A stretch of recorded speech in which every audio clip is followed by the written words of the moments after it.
All right, guys, so Ron DeSantis is once again taking another W, right? As he is doing something that I've been advocating for Republicans to do for a long time, which is to give the Democrats a taste of their own medicine. Because the Democrats have decided that when it comes to the woke revolutionaries of this country, you know, the people that are committing violent protests, bombing pregnancy centers, rioting all the time, vandalizing neighborhoods, destroying communities. Yeah, they've decided that we're not going to arrest those people, right? We're going to let criminals run free, okay? And we're going to selectively choose to prosecute these people based off political ideology. And we're also going to hunt down Republicans for their freedom of speech if we feel like they have incited riots, right? If we feel like they've incited things that we support when left-wingers do it, we're going to go after them, okay?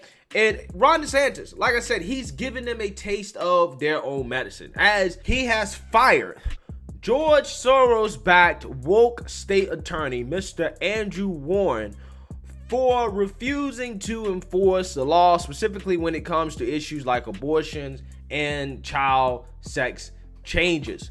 So without further ado, I don't want to make this video too long. I'm actually going to play a clip from Tucker Carlson in which he's going to explain exactly where Mr. Andrew Warren is not fulfilling his duties as a prosecutor and how he is being biased in regards to the cases that he chooses to prosecute and cases he chooses not to prosecute. And then we're going to get into the mainstream liberal media meltdown over Ron DeSantis and his actions. Take a look. The prosecutor, state attorney for this judicial circuit, Andrew Warren, has put himself publicly above the law. In June of 2021, he signed a letter saying that he would not enforce any prohibitions on sex change operations for minors. And then most recently, after the Dobbs decision was rendered by the U.S. Supreme Court, he signed a letter saying he would not enforce any laws relating to protecting the right to life in the state of Florida. And mind you, we have had prohibition on third trimester abortions for a long time. When you make yourself above the law, you have violated your duty, you have neglected your duty, and you are displaying a lack of competence to be able to perform those duties. And so today we are suspending State Attorney Andrew Warren, effective immediately. So to be clear, in case you missed civics class, prosecutors don't get to make the laws. Prosecutors enforce the laws. They prosecute people for violating the laws. Legislatures make laws. Your representatives are elected by you to write into law the rules that you support. You get to create the parameters of your own society. That's called democracy.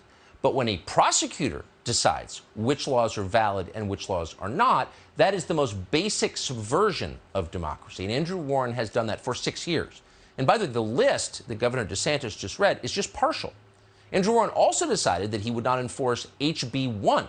That's a law that increased penalties for rioters. Warren refused to prosecute 67 BLM rioters in the summer of 2020. He said there had been no breach of the peace in Tampa when there most certainly had been. But he decided to ignore it because he agreed with their politics. More recently, Warren declined to prosecute a gang member accused of shooting into a house with children inside after shooting somebody else. Turns out the gang member was oppressed, and of course also likely a Biden voter, so he got a pass.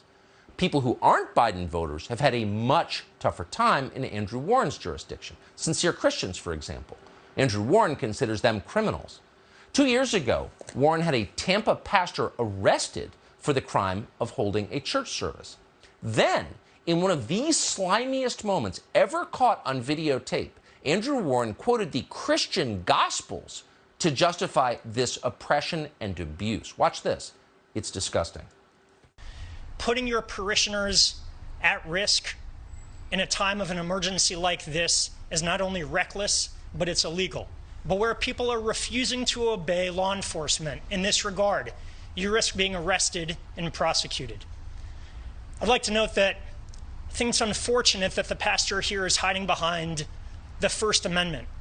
One, it's absolutely clear that emergency orders like this are constitutional and valid. Lastly, I'd remind the good pastor of Mark 12:31, which says there's no more important commandment than to love thy neighbor as thyself. Loving your neighbors is protecting them, not jeopardizing their health by exposing them to this deadly virus. Yeah, so as you can see there, right, selective enforcement of the law, at least outlined by Tucker Carlson there, that seems to have a similar pattern, okay? Pastors who want to preach during COVID, nope, you should be arrested, right? But left-wing rioters and gang members who commit acts of violence, we gotta let it slide, right? We gotta let it slide. Again, very similar to how the Democrat at the national level decide to prosecute people, okay? Again, we're gonna get in that a little bit later. But first, I want to play the mainstream liberal media meltdown over what Ron DeSantis did here. And this meltdown is going to come from Joe Scarborough on MSNBC. Take a look. Even Republicans in Tallahassee are shocked by the strongman tactics of Ron DeSantis yesterday, who suspended an elected leader, suspended a state attorney in Florida, which for those of you that don't know, the people elect them. Why did he suspend this guy? Because of what he was thinking, because of what he said, not because of any actions he took. Right. For even thinking something and expressing those thoughts, Ron DeSantis, the governor of Florida, suspended an elected official, a state attorney from another party. It's really the strongman trend in the Republican Party is so frightening. And this is just another example of exactly the same thing. And it is the kind of thing that we used to say was the kind of thing you would have seen in the Eastern Bloc before the fall of the Berlin Wall. Right. It's nuts. And that guy is supposedly the Republican frontrunner if Donald Trump doesn't run. I mean, what a dope. I mean, Mika, Ron DeSantis is such a dope.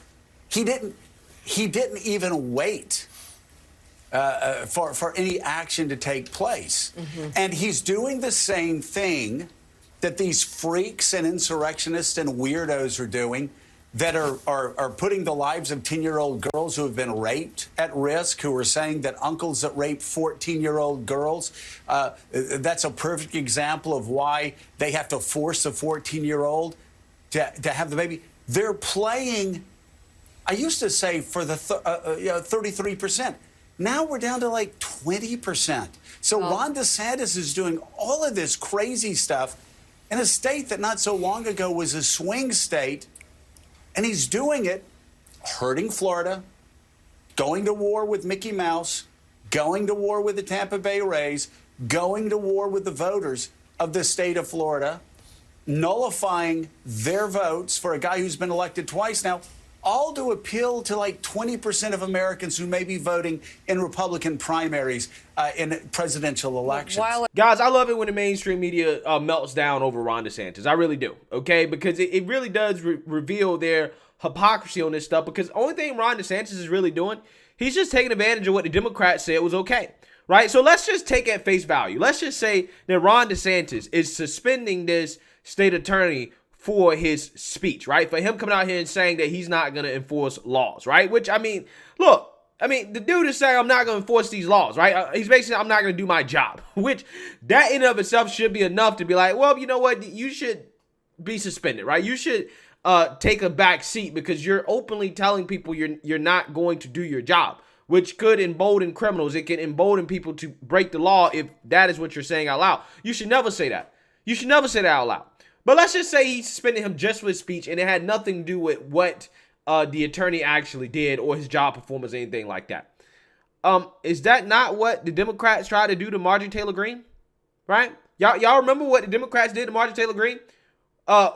When she was elected to Congress, they literally tried to strip her of her committee assignments. Not just that, they also tried to get her kicked out of Congress as well, too. Simply for her speech, for things that she said before she even got into Congress. That's what they tried to do, right? Some things that she said on Facebook. They was like, no, you can't be a congresswoman. They tried to nullify the voters in the election that happened in Georgia, right? That's what they did.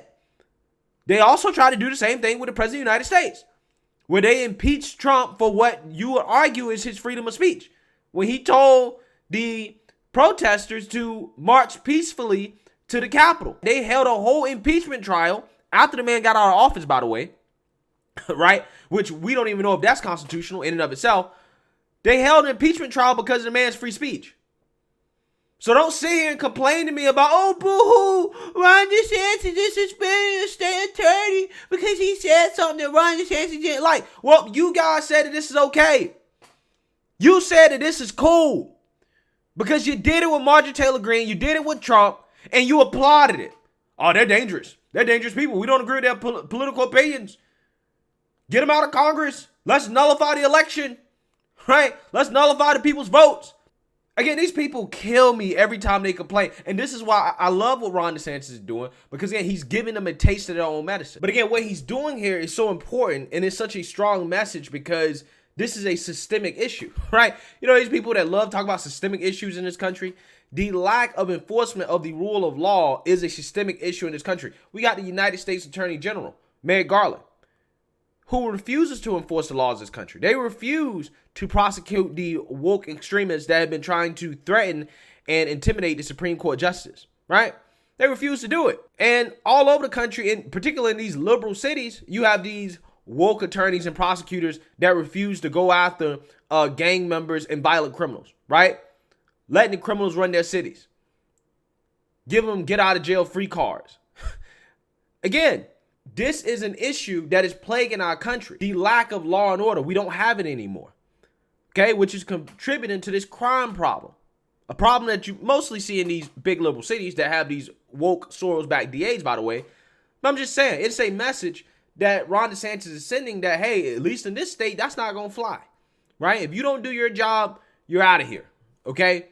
Which is exactly what the Biden administration should be doing with Merrick Garland. He should be fired. That guy should be fired. He has no business being the United States Attorney General. Not at all, right? Let's go out to parents. Parents protesting school board meetings. But let's not go after the woke extremists that are intimidating and threatening Supreme Court justice. Incredible. But again, Ron DeSantis is making moves like this. Hey, you know, it tells me that when this guy, when this guy becomes president of the United States, hopefully he gives Democrats a taste of their own medicine, which is something that, as a betting man, I wouldn't bet on the National Republican Party as it currently stands for them to do that. Because I've been advocating for a long time to turn it back on them. Turn it back on the Democrats. And the way to do that is to start enforcing laws. That's the way to do it. So, again, Ron DeSantis, he's definitely the strongest leader in the Republican Party that is currently elected official, okay? And he is once again showing all these other guys how to get ahead of problems and how to lead. So, let me know what you guys think. Make sure you like, comment, and subscribe. Most importantly, share a Black conservative perspective. Peace.